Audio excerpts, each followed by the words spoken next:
Welcome to new TV Telugu. ఇప్పుడు AP top 10 చూద్దాం.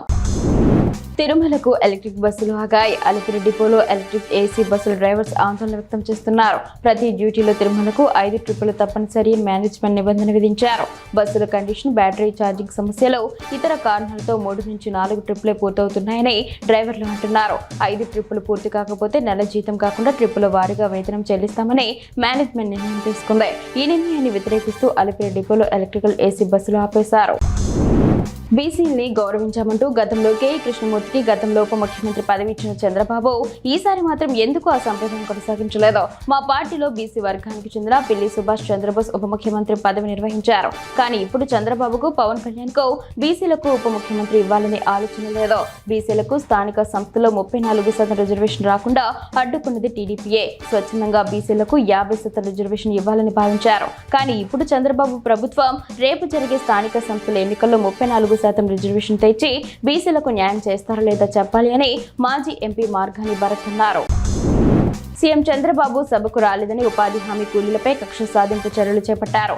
పని చేసేందుకు వీల్లేదని ఫీల్డ్ అసిస్టెంట్ పేదలను ఇబ్బందులకు గురి చేస్తున్నారు. నెల్లూరు జిల్లా చిల్లకూరు మండలం ఉడతవారిపాలెంలో ఈ ఘటన జరిగింది. ఎమ్మెల్యే, కలెక్టర్ ముఖ్యమంత్రికి ఎవరికైనా చెప్పుకోండి అంటూ ఉపాధి హామీ కూలీలను బెదిరిస్తున్నారు. ఈ నెల 1వ తేదీ పునపర్తి వారిపాలెం ముఖ్యమంత్రి సభకు రాలేదని ఫీల్డ్ అసిస్టెంట్ పేదలపై కక్ష కట్టారని చిల్లకూరు మాజీ ఎంపీ మధుసూదన్ రెడ్డి అన్నారు. ఇప్పటికైనా అధికారులు స్పందించి పేదలకు న్యాయం చేయాలని మాజీ ఎంపీ కోరారు.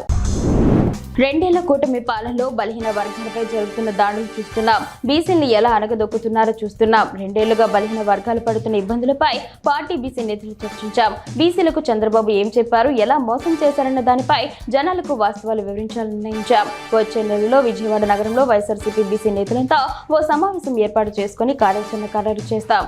జోనల్ వారీగా ఈ కార్యాచరణ ఉంటుంది.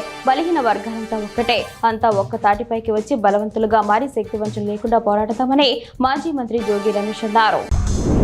సౌత్ కొరియా రాజధాని సియోల్లో సిఎల్ బిజినెస్ ఏజెన్సీ మరియు కొరియన్ టెక్ స్టార్టప్ కంపెనీల ప్రతినిధులతో నిర్వహించిన రౌండ్ టేబుల్ సమావేశంలో ఐటీ విద్యాశాఖ మంత్రి నారా లోకేష్ పాల్గొన్నారు.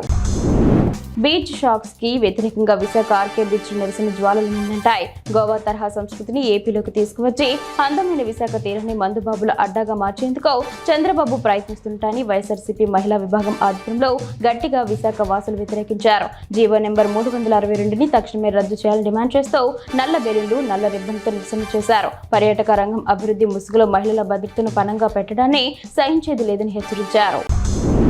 సాయి కృష్ణ కుటుంబానికి వైఎస్ఆర్సీపీ 20 లక్షల రూపాయలు ఆర్థిక సహాయం అందజేశారు. తాడేపల్లి మండలం వడ్డేశ్వరంలో సాయికృష్ణ నివాసానికి పార్టీ నేతలు చేరుకున్నారు. సాయికృష్ణ తల్లి విజయలక్ష్మి పరామర్శించి విజయలక్ష్మికి వైఎస్ఆర్సీపీ నేతలు 20 లక్షల రూపాయలు ఆర్థిక సాయం చేశారు. హాజరైన అంబటి రాంబాబు, తోట త్రిమూర్తులు గారు, సింహాద్రి రమేష్, అడపా శేషు తదితరులు. పవన్ కళ్యాణ్ పొలిటికల్ డైలాగ్స్ ని స్టేజ్లపై చెప్తే కేసులు పెట్టి అరెస్టు చేస్తారు. రాజ్యాంగం అందరికీ సమానమే కదా.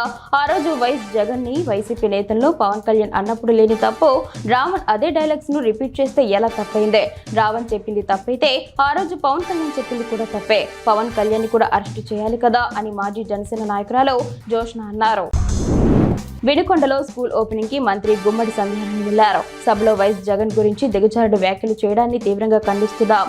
ఎందుకు సంధ్యారాణి ఇలా తరచూ అసహనానికి గురవుతున్నారని ఆరా తీస్తే ఐపీఎల్ 2026లో ఆమెకు గట్టిగా సెంచరీ తగిలినట్లు తెలిసిందే. ఎన్ని కోట్లు పోయాయో కూడా చెప్పలేని పరిస్థితి ఉందట అని మాజీ ఉప ముఖ్యమంత్రి పుష్ప శ్రీవాణి అన్నారు. అమలాపురంలో దస్తావేజు లేఖలు జీవో నెంబర్ 396ను రద్దు చేయాలని డిమాండ్ చేస్తూ నిరసన చేపట్టారు. ఈ జీవో అమల్లోకి వస్తే దస్తావేజు లేఖలతో పాటు రిజిస్ట్రేషన్ సేవలకు సంబంధించిన టైపిస్టులు, కంప్యూటర్ ఆపరేటర్లు, జిరాక్స్ కేంద్రాల నిర్వాహకుల ఉపాధి దెబ్బతింటుందని ఆందోళన వ్యక్తం చేశారు. తరతరాలుగా దస్తావేజుల రచన ద్వారా జీవనోపాధి పొందుతున్న వేలాది కుటుంబాలు ఇబ్బందులు ఎదుర్కొంటున్నాయని పేర్కొన్నారు.